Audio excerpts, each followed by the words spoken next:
পড়ে রয়েছে, কেউ ধরে না। আমি আসমানের মোটরসাইকেল আমাকে বাড়ি যাইতে এই পাশে আবেদপুরের গোলারির এই পাশে বালুগুলি রাখো এনে আর রয়েছে। আমি আর খলিল খলিল ধর খলিলের আমি উড়াইছি। আল্লাহ রে, কি মনে হচ্ছে ভাই? কি ওই ভাই গুলি করেছি, আমার ভাই কি মারা গেছে? ভাই কি ভাই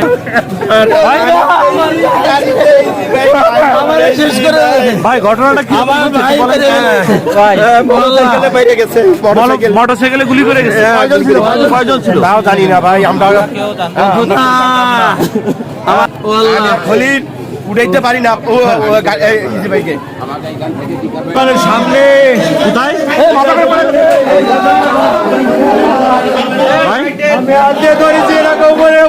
কিছু পাচ্ছি না। ভালো ভাই বলেন কোন জায়গাটা হয়েছে? ইলিয়াসের দোকানের সামনে ভাই পড়েছিল। ইলিয়াসের দোকান কে যেন বলতেছে মোটরসাইকেলে পড়েছে, মোটরসাইকেল চলে গেছে ইলিয়াসের দোকানটা কোন জায়গায়? ইলিয়াসের দোকান গোলপাতা মসজিদ পারে, কলকাতা মসজিদ পারে। ও লাগেছে পড়েছে কোন জায়গায়? শঙ্করপুরি। শঙ্করপুর কোন জায়গায়? আকবর কাকার বাড়ির সামনে। বুঝতে পারছে না, আকবর কাকার বাড়ির সামনে পড়েছে।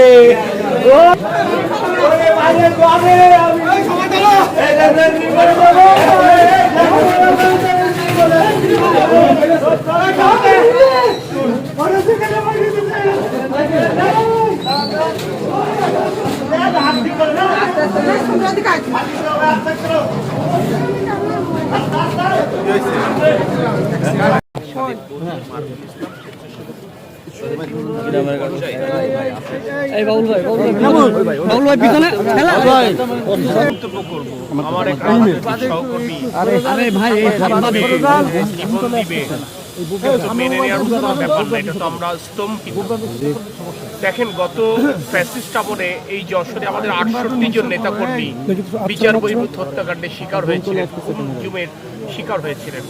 আজকে অন্তর্বর্তীকালীন সরকারের সময়ও আমাদের রাজনৈতিক সহকর্মীরা এভাবে অস্বাভাবিকভাবে জীবন দিবেন, এটা কোনোভাবে কাম্য নয়।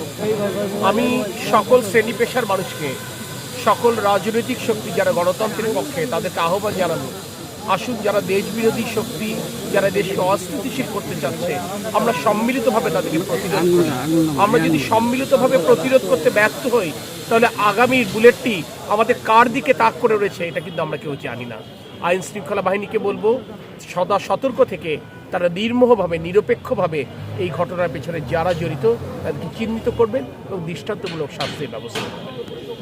এনার নাম কি? আলমগীর হোসেন। বাসা কোথায়? হ্যাঁ, বাসা কোথায় না? বাসা শঙ্করপুর গোলপাতা মসজিদ।